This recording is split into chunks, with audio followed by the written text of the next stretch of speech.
Hey guys, welcome back to my channel. So one of the things I discovered in my 2020 quarantine has been chalk paint.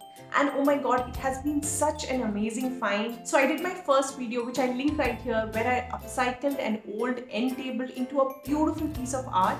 In today's video, I take one step further and I try out stenciling on a glass tabletop. And what's more is that I use the Annie Sloan Chalk Paint. My name is Dhivya Sahadevan and this video is part of my DIY upcycling segment of my channel. I aspire to someday live a zero waste sustainable life and upcycling is one of my baby steps in that direction. So if you live by that mantra too, join my family, subscribe to my channel. So before I get into today's video, I just want to make it really clear that this is not a sponsored video. I've always wanted to try out Annie Sloan Chalk Paint, and Annie Sloan is, the best you can find when it comes to chalk paint. But I just never tried it out because I thought I was never ready for it. I was not really confident with my skills, and Annie Sloan is a little more expensive if you compare it with the other Indian hobby store brands. So this is my first time using Annie Sloan Chalk Paint, so make sure you stick on till the end of this video where I'll give you my review on what I think about this paint and how it is actually different from our regular Indian hobby store brands. So let's get started.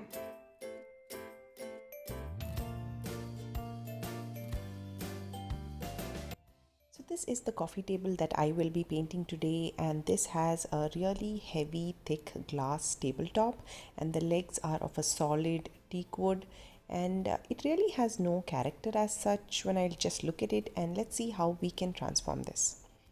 So the first thing that we want to do is prep up, and I have told this in our previous videos also, but you really need to prep up your furniture to make sure it's clean, and just use some diluted soap water to give it a good rub. Make sure there are no dust or debris sticking on your furniture before you start painting. So my table here, we hadn't really been using it extensively for a long period of time, so it was pretty dusty, so it really needed a good rub. But if it's a piece of furniture which you had been consistently been using, maybe a wiping is good enough. So you can take a call depending on how you want to prep your furniture, but just make sure it's clean before you start your painting. So once you've completely soaped it down, use a dry cloth and wipe it off, and then you're good to go. I'm going to just go ahead and repeat the same process for the glass tabletop. Now we come to the more exciting part, that is to paint, and we're going to start with our wooden structure. So for painting here, I'm using Annie Sloan as I mentioned earlier, and the paint I'm using is the white original, and these are in 100 ml packs, and I'm using also the Svenska blue. And we need something to seal our paint, and for that I'm using the clear wax. And what's great about this is it can be used to seal my paint on my wooden surface as well as to seal the paint on my glass tabletop. So I'm really excited to try this. This is a small 120 ml pack, but as far as I understand, we need very little amount to actually wax our furniture. So I think this should still last for a while. So on my video today, I'm also trying out the Annie Sloan oval bristle brush. It looks really good. Just look at that, thickness. So let's see how these work. So starting with the white chalk paint, I'm going to just stir it around, make sure it's really well mixed. Take a small content into a dish where you want to paint with. And what I'm applying here is my first coat, so I'm not really bothered about the direction which I'm painting. I'm just want to give one layer of paint for my furniture, and you will still see the wood come through, but that's perfectly normal. You just want to cover your furniture with a single layer, and this is how my furniture looks after the first layer of chalk paint.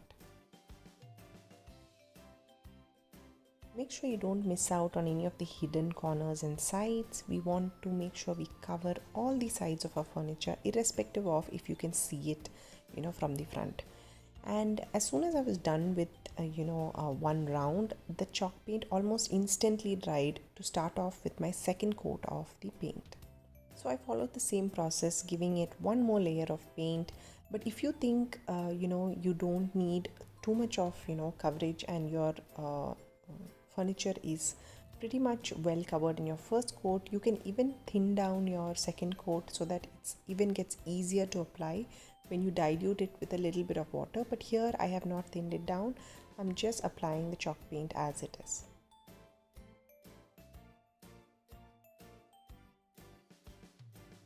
Another tip is to look at your furniture from different angles where you may be actually missing some spots. Like you can see here, I've clearly missed those grooves in between.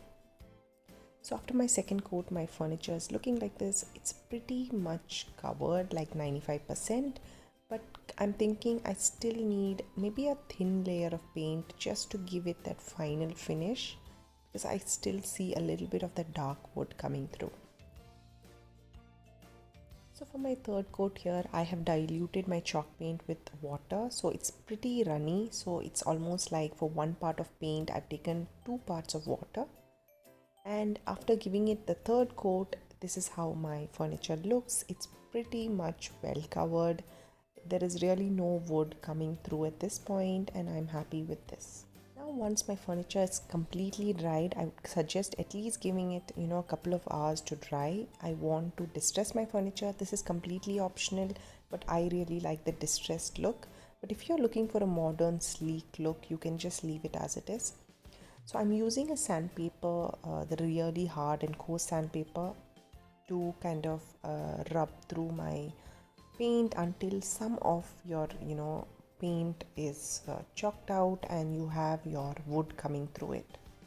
So this may take some time and muscle, but really worth it, I think. And also if you have allergy issues, or you want to wear a mask at this point, because there was a lot of chalk dust in the air.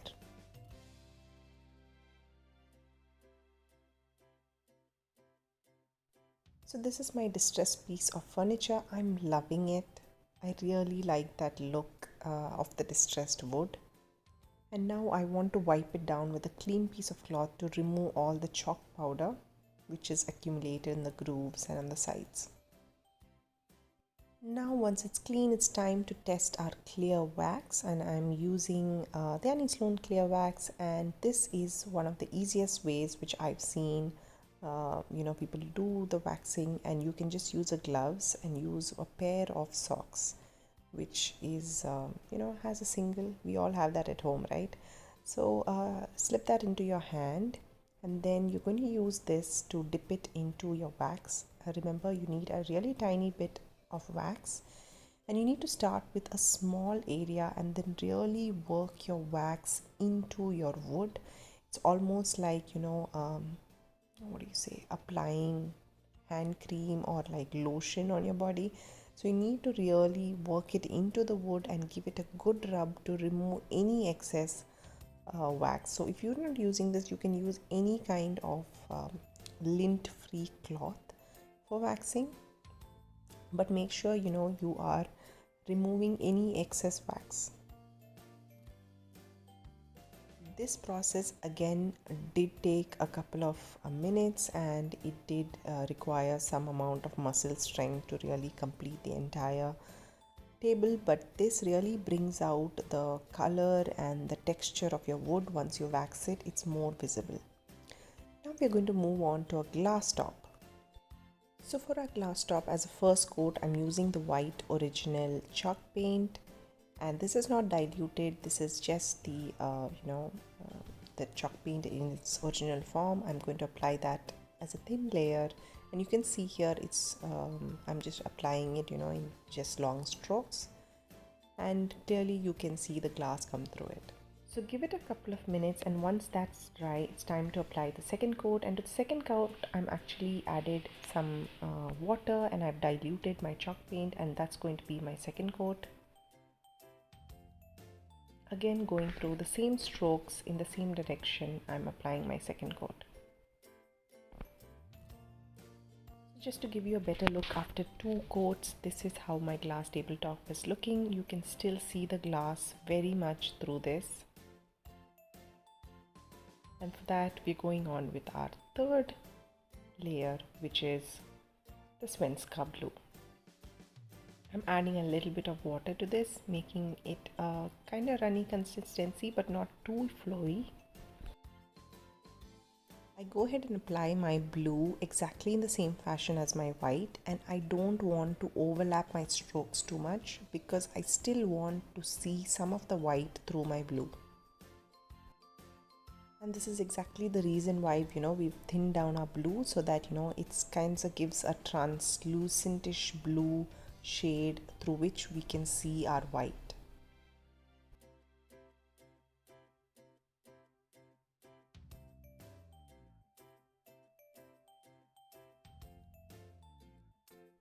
And of course, to make sure you don't miss out on the edges.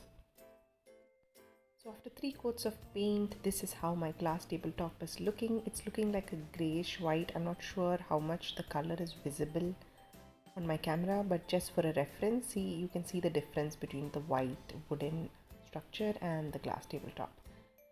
So once it's dry, I've just transferred this on top of my already prepared white wooden stand, and now we're going to go into the stenciling, which is the most exciting part of this video.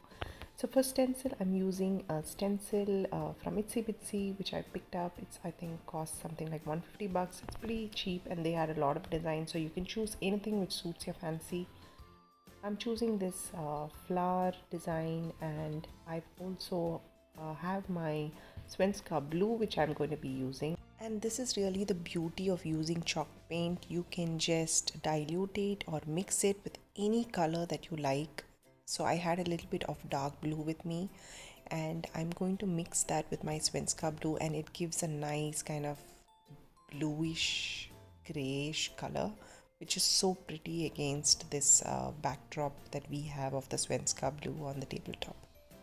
So make sure your mixture is not too runny, so we're not going to add any water because we don't want our stencil to bleed. So we want a nice thick mixture of the chalk paint. Now the worst thing that can happen when using the stencil is the stencil to move. So for that, we're using masking tape or painter's tape to hold your stencil in place. And then I have a stencil brush which I'm using. If you don't have this, you can use a sponge or just anything, but make sure you take a very small quantity of it on your brush. Dab that into the stencil, holding down your stencil with one hand just to make sure it does not move. So on second thought, I thought I could get the center to be white, so I thought that would look really pretty. So I just went ahead and topped my blue with white only on the center. And that's how pretty the design turned out to be. So we're just going to randomly paint this on different portions of your table, and at certain spots you can even choose to put half the flower just to make it more natural and random. So some things you can take care of while stenciling are to make sure your other side of the stencil does not get any paint on it, or you don't overlap your stencil with your design which is wet. So a few things, just be a little careful, but otherwise it's pretty easy, and it's a great way to get some good patterns on your furniture.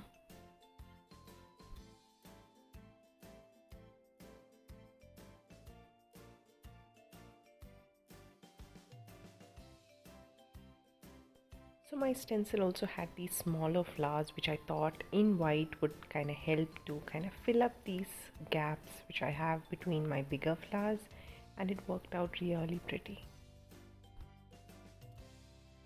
So this is my table after it was completely done, and I'm absolutely loving the design and how pretty it has turned out. You want to give this a few hours before you go on to the next step and wax your tabletop, exactly like how you waxed your wooden structure. So it takes anywhere between 5 to 21 days for your freshly waxed furniture to completely cure. So make sure you give it that time, and you can also give it an extra coating of wax in cases where your furniture is going to be heavily used and needs that extra layer of protection. So this is the final look of my furniture, and how pretty is that? I am in love with this piece of furniture, and I really hope you guys try it out. So coming to the differences that I've noticed using the Annies Sloan Chalk Paint was, the first thing is it is much more chalky. So when you use this, you will immediately be able to notice that your table or your surface that you are painting feels really chalky and matte, which I did not find using the regular hobby store brands, though they did a decent job. and but you will really be able to notice the difference between the two brands. The second thing I noticed was the Annie Sloan brand is definitely easier to use. It is so simple to use. You can easily thin down your paint adding water, though the other paints also let you thin it down, but when I apply it on a surface, I noticed that in some surfaces it was just not it was not really attaching to the surface really well when I added water to it. But with Annie Sloan, it was perfect. It worked really well. And also, if your paint dries up, you can easily just add a little water and shake it up, and you would have your chalk paint ready. So it's definitely easier to use. So another thing that I noticed was it was much easier to get the paint off my hands. So Annie Sloan does mention on her website that the paint is child friendly, is non-toxic. So I've even seen videos of people face painting using this chalk paint, so it's much more friendly and safer to use. And the last point which I noticed which sets Annie Sloan apart was how the paint clings on to the glass surface. So if you've seen my first video where I painted the end table that also had a glass tabletop, but I did notice that I couldn't really do much design on it because the minute I applied some pressure, especially in the duration of painting, the paint did tend to peel off, but it really needed that varnish on top to set it in. And but it was really it was not really easy to work with, and I had really limited designs which I could do on the glass table. But with Annie Sloan, I have to say, when I painted it on the glass tabletop, it clings on to the glass surface so well. I even tried, scratching it off, but it would still, stick onto it. So this is amazing to use on a glass tabletop. So if your surface is slippery or too smooth, then this paint is the one that you need to use. So that's it, you guys. I hope you enjoyed this video. Don't forget to tag me on your Instagram photographs with your DIY projects. I'd love to see what you've made. So if you like this video, give it a thumbs up. Make sure you subscribe to my channel. I'll see you again next week with a new video. Until then, take care. It's me, Dhivya, signing out.